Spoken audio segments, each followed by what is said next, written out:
From the moment Ethan met Lyra, the world around him never felt the same again. She wasn't just beautiful. There was something otherworldly about her. Her eyes, a strange shade of silver blue, reflected light like water. Her voice carried a calmness that could quiet a storm, and when she smiled, it felt like gravity forgot its job. They met on a rainy evening outside a bookstore. She stood there without an umbrella, letting the rain fall as if she enjoyed every drop. Ethan, awkward but kind, offered her his jacket. She accepted it with a small knowing smile, one that made him forget the cold completely. From that moment, everything moved fast. A year later, they were married. A small ceremony, just a few friends, a quiet hill, and the sun setting in golden rose. Ethan couldn't stop staring at her. There was a glow on her skin that no makeup could ever fake. Even the wind seemed to move around her gently, like it didn't want to disturb her. To everyone else, Lyra was simply mysterious, the kind of woman who didn't share much about her past. She said she had no family left, that she had come from far away. Ethan never pushed. He believed love was about trust, not interrogation.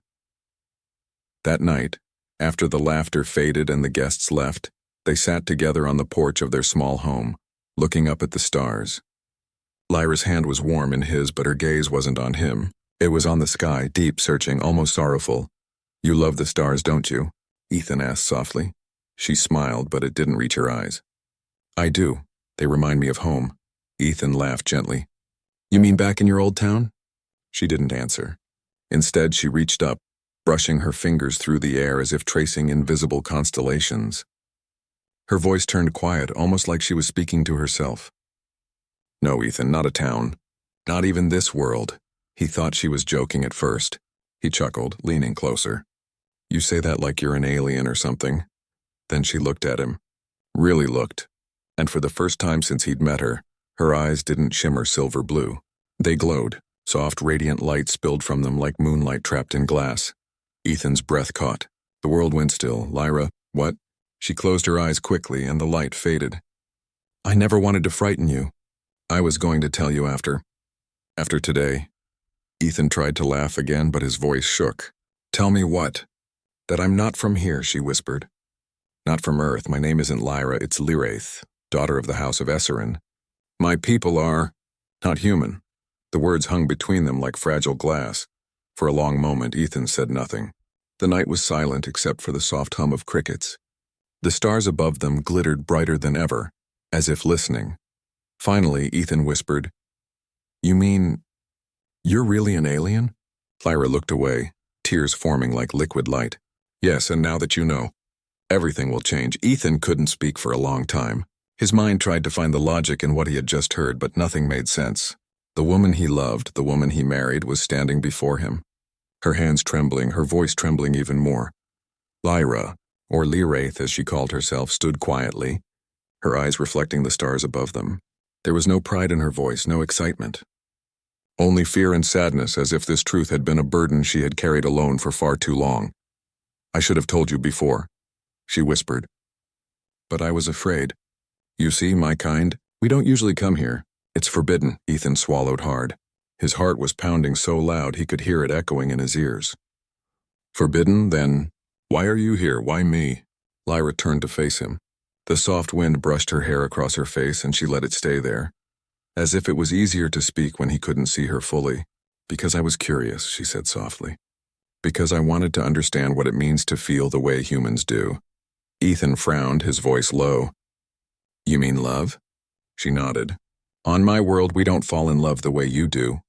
Our hearts are connected by purpose, not emotion. Everything is chosen by reason, by lineage, by duty. But when I watched humanity from far away, I saw something beautiful, something irrational. You love even when it hurts. You stay even when it's hopeless." I wanted to understand that. Her words cut through him like light through glass. She wasn't speaking like a creature of power or mystery. She was speaking like someone desperate to belong. "So, you came to Earth just to learn what love feels like?" he asked. Her lips trembled into a small smile. "No, I came to find you." Ethan froze. "Me?" Lyra took a slow breath. "I had seen your world signals, your stories, your kindness. I don't know why, but I felt drawn to you. When I finally found a way to cross the veil, I found you standing in the rain, offering your jacket to a stranger. That small act, It told me everything I needed to know about the kind of heart you have. Ethan's chest felt heavy, torn between awe and confusion. But why hide it from me all this time? Why pretend? She looked down at her hands. Because I wasn't sure if your heart could love someone who isn't human. He reached out, taking her hands in his. Lyra, you are human to me, more than most people I've met. Her eyes shimmered with tears. You don't understand. If my people find me, they'll take me back. They'll erase this life, this memory, everything we've built. My being here puts you in danger, Ethan. That word, danger, hit him like a strike of cold air. Danger from who? The Esserin Council, she said, her voice breaking. They will not allow a union between our kinds. They believe love between worlds can only bring destruction. Ethan stood, his breath uneven. Let them try, he said quietly. I don't care what planet you're from, Lyra, you're my wife. That's all that matters. She looked at him then, really looked. And for a brief, fleeting moment, the stars above seemed to pulse brighter, as if they heard his vow and approved. But deep within Lyra's gaze, Ethan saw something else. A shadow of sorrow, because even as he spoke those brave words, she already knew something was coming for them. The next few days passed like a fragile dream. Ethan and Lyra tried to pretend everything was normal. Breakfast together, long walks near the lake, quiet evenings under the stars. But beneath every smile was a silent fear neither dared to name. Ethan couldn't stop thinking about what Lyra had said. If they find me, they'll erase everything. The words echoed in his mind like a warning bell. Every time the night sky shimmered with shooting stars, his heart clenched. He couldn't tell if it was wonder or worry. One night, 3 days after the wedding, it happened. Ethan woke to a low hum. Not the kind that came from cars or machines. This was deeper, like the sky itself was vibrating. The sound came from everywhere and nowhere at once. He sat up, eyes wide, and saw Lyra standing by the window, motionless. Lyra? He whispered. Her voice was calm, but her hands trembled. They found me. Before Ethan could respond, a blinding flash filled the room. The light wasn't just bright. It was alive, shimmering with colors that didn't belong to any rainbow he knew. The air grew heavy, bending around the glow. When it faded, 3 figures stood in their living room. Tall, slender, and wrapped in robes that seemed woven from starlight itself.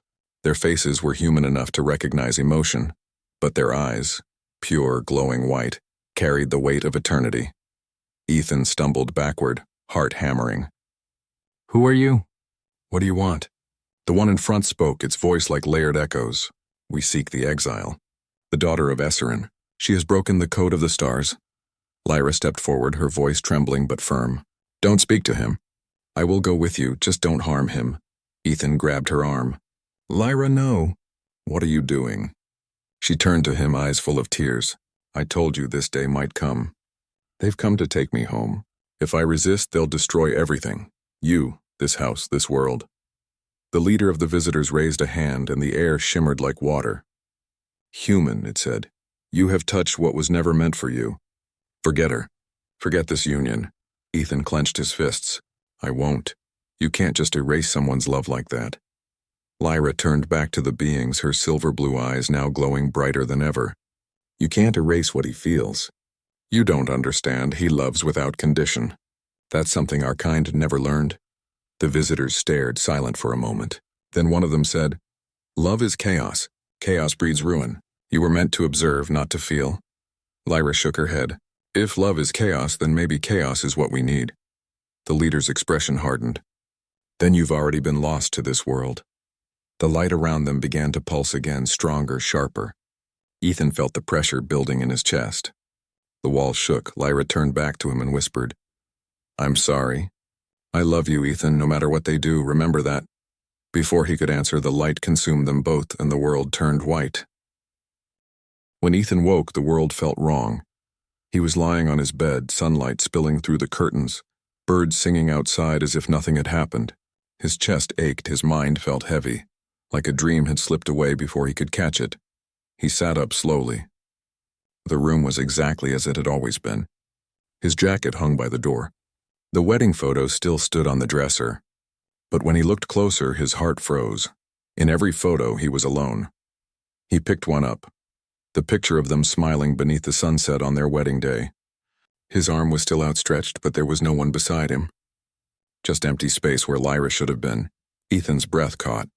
No. No. He ran through the house, searching the kitchen, the porch, the garden. Everything looked the same except for one thing. Every trace of Lyra was gone. Her shoes, her books, the soft silver scarf she always wore. Even the faint perfume that used to linger in the air had vanished, as if she'd never existed. But she had. He knew she had. He could still feel her. Fragments of memory swirled in his head. Her laughter, her hand in his, the way she'd looked at the stars. They flickered like candle flames in a storm, fading no matter how hard he tried to hold them. He stumbled outside, gasping for air. The world looked too normal, too peaceful. He looked up at the sky, whispering, "Lyra, where are you?" No answer came. Over the next few days, Ethan tried to move through life like nothing was missing. But everything reminded him of her. A song on the radio, the sound of rain, the shimmer of moonlight on the lake. Each one pulled at his heart like a thread unraveling a memory. Then one evening, as he was closing the curtains, something caught his eye. A faint glow on the horizon, not lightning, not a plane. Just a pulse of soft silver light, rhythmically flickering almost like a heartbeat. He didn't know why, but he felt drawn to it. He grabbed his coat and drove out to the lake. The air was cold, the water still. The glow reflected across the surface like liquid starlight. And then he heard it, a voice, soft, familiar. "Ethan." He froze. His heart leaped into his throat. "Lyra?" The voice came again, gentle and distant, carried by the wind. "They tried to erase your memory. But your love?" It resisted. Ethan's eyes filled with tears. "Where are you?" "Please, I don't care what they did, I just want you back." The light shimmered brighter, forming faint outlines in the air, a silhouette he knew better than his own reflection. "I don't have long," the voice said. "They've bound me between worlds. I can't return to you, but I can reach your heart. Listen to me, the council fears what you feel, Ethan. They believe love is weakness. You must prove them wrong." Ethan fell to his knees, staring at the fading light. "How? Tell me what to do." The light pulsed once more, stronger, brighter, and her voice, soft as starlight, whispered, "Remember me. Love me still. That will be enough." Then the glow vanished, leaving only the sound of the wind and the trembling reflection of the stars. Ethan stayed there until dawn, whispering her name into the quiet air, over and over, because he knew, even if the universe tried to make him forget, his heart never would. Weeks passed, and Ethan lived in a blur between dreams and waking life. He went to work, came home, made dinner, but it all felt hollow. Every night he'd drive back to the lake, hoping to see the silver light again. Sometimes he thought he heard her voice in the wind, a whisper just beyond reach. People began to notice the change in him. His friends said he looked tired, distracted. Some suggested he seek help, but Ethan couldn't explain what was missing. How could he tell anyone he was grieving for someone who, according to every photo and record, had never existed? Still, he knew the truth, and deep down he believed Lyra hadn't really left. Then one night, it happened again. He was standing by the lake, watching the stars ripple across the surface of the water, when the silver glow returned, faint at first, then pulsing stronger. Like a heartbeat calling out from beyond space, Ethan stepped closer, whispering, "Lyra? Is that you?" A shape appeared within the light. Not her form this time, but a circle of floating symbols glowing softly in the air. They weren't letters he recognized, but somehow he understood it wasn't words. It was emotion, memory, her. The symbols pulsed gently, and a warmth spread through his chest. He felt her voice again, not through sound, but through feeling. Love, sorrow, hope, all blending together into something pure. Then came the message. "They've confined me in the outer veil, but I've found a way to send fragments of thought through the fabric between worlds. My people are watching you, Ethan. They don't understand why you remember me. They fear it means our hearts are connected beyond control. You must be careful. They may come for you too." Ethan clenched his fists. "Let them come," he said aloud. "I won't stop loving you." The symbols shimmered, forming a new pattern. Love is not just a feeling. It is a frequency, a force that can reach across dimensions. You've already proved it. When they erased your memories, your heart resisted their science. Your love for me is creating ripples they can't explain. They fear what they can't understand. Ethan's eyes widened. He could barely breathe. "Lyra, if love is a force, Can it bring you back? For a moment, the light pulsed faster as if hesitating. Perhaps. But it will come with a cost. The boundaries between worlds are fragile. If you try to open them, they may collapse. You could lose everything. He looked up at the stars, the same stars they once watched together, and said quietly, "Then I'll risk it." The symbols flickered. He felt her sadness through them, a soft ache that wasn't just hers anymore. "Ethan, your courage humbles me. But you must not fight with anger. Don't let hate guide you. Show them that love isn't chaos. Show them it's creation." The symbols began to fade, but one lingered, a small glowing spiral, before sinking into his chest, leaving a faint warmth behind. Ethan gasped. For a brief second, he felt her heartbeat inside him, synchronized with his own. And then she was gone again. He fell to his knees by the water, clutching his chest. The warmth didn't fade. It stayed there, steady and quiet, a reminder that somewhere out there Lyra was still fighting, and somehow, their love had defied the stars. The night after the message, Ethan couldn't sleep. The warmth in his chest still pulsed softly, like a second heartbeat that wasn't his own.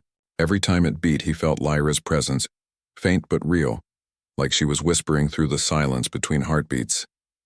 He began to notice strange things around him.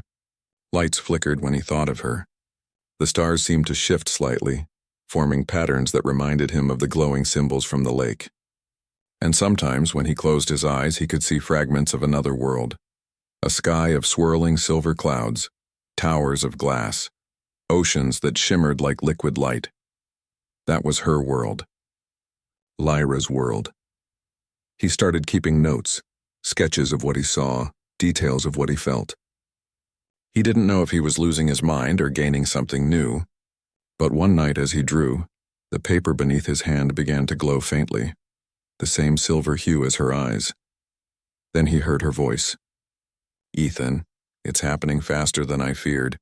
Your love has become an anchor, a bridge between our worlds. The veil is thinning." He froze, the pencil slipping from his hand. "Lyra, can I bring you back?" "Perhaps. But the veil is unstable. If it breaks completely, both our worlds could collapse into each other. You would lose everything you know." Ethan stood, his heart pounding.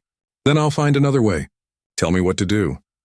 For a moment, her voice softened, full of the warmth he remembered. "Do you remember the night we first met? You said love was a choice. You offered your jacket to a stranger not knowing who I was. That choice created something our people never understood. Compassion without condition. That's the power they fear." He closed his eyes. He could almost see her, standing in the rain again, her silver hair damp, her smile gentle and real. "Lyra," he whispered, "I don't care about power. I just want you back." The air around him shimmered, rippling like water, and suddenly the world seemed to shift. He was no longer in his room but standing in a vast expanse of star, a space between worlds. The ground beneath him was made of light. Before him stood Lyra. She looked the same, her silver blue eyes glowing softly, her form wrapped in radiant energy. But she looked weaker, translucent at the edges. "Ethan," she said, reaching out, "you shouldn't be here. The rift is dangerous." He stepped closer. "You said our love was the bridge. Then let it carry us both home." Tears glimmered in her eyes. "If we unite now, the veil could collapse. Your world isn't ready for ours. You'll destroy what you're trying to save." He smiled sadly. Then maybe humanity should see what love is capable of. For a long, fragile moment, they just stood there, two beings from different worlds, separated by laws of nature and fear, yet bound by something stronger than both. Lyra shook her head softly. "You've changed me, Ethan. You've changed what I believed possible. I can feel my people watching us. They're afraid, but some are beginning to understand." The light around them began to tremble. "Go back," she said urgently. "If you stay, you'll be lost between worlds." He reached out, his hand passing through hers, light meeting light. "Then let me be lost," he whispered. "As long as it's with you." The stars pulsed violently, the space around them cracking like glass. A wave of silver energy burst outward and everything went white. When Ethan opened his eyes, he was lying in a hospital bed. Machines hummed quietly beside him. The soft beeping of a heart monitor filled the room like a fading lullaby. A nurse noticed he was awake and smiled gently. "You've been unconscious for 2 days. You were found near the lake. Lucky someone spotted the light." Ethan blinked, trying to remember. The lake, the rift, Lyra. He sat up quickly, ignoring the dull pain in his chest. "Was there anyone else, a woman?" "Silver hair," the nurse shook her head. "No one else. You were alone." Those words hit like a storm. Alone. Again. When the nurse left, Ethan looked out the window. It was night. The sky stretched endlessly above, clear and sharp. And there, faint but unmistakable, a cluster of stars pulsed softly in a familiar pattern. A spiral of silver light. His heart ached. "Lyra," he whispered. Then he felt it again, that faint warmth in his chest. A second heartbeat, soft and steady. It had never left. Over the following weeks, he recovered, but nothing about him was the same. Technology behaved strangely around him. Lights flickering, radios whispering faint static that almost sounded like a voice. He began to dream of her world again. Cities of light, seas that sang, beings of energy who finally began to question what they'd once feared. One night, he sat by the lake again. The water was calm, the air still. He took a deep breath and whispered to the stars, "I don't know if you can hear me, Lyra, but if love is a frequency, I'll keep sending the signal." The water shimmered. A faint ripple of light spread across its surface, not bright but alive. And in that moment, he knew she was listening. He spoke softly, not caring that no one was there to hear him. "You taught me something, Lyra. You showed me that love isn't weakness. It's the one thing that connects everything, even across worlds. If your people still fear it, tell them this. Humanity doesn't stop loving just because it's hard. We love because it's what keeps us human." The ripple glowed brighter, then faded, leaving behind a single beam of starlight reflected in the water, shaped like a hand reaching out. Ethan smiled through his tears. "I'll keep reaching too." That night, far beyond Earth, on a world bathed in silver clouds, a council gathered. At its center stood Lyra, or rather Lyraith of Esserin, radiant and calm. "The humans' love resisted our erasure," one of the elders said. "It created a bridge we could not control." Lyra met their gaze without fear. "Because love isn't meant to be controlled. It's meant to be shared." The hall fell silent. Another elder spoke, his tone softer. "And this love, it did not destroy him." Lyra smiled faintly. "No, it saved us both." Above them, the sky of her world shimmered. New constellations forming, connecting in unfamiliar ways. A pattern that mirrored the stars over Earth. A symbol of two worlds finally beginning to understand each other. And somewhere, across that infinite divide, Ethan looked up at those same stars, his hand resting over his heart. The warmth inside him pulsed once, steady, eternal. It was her. It would always be her.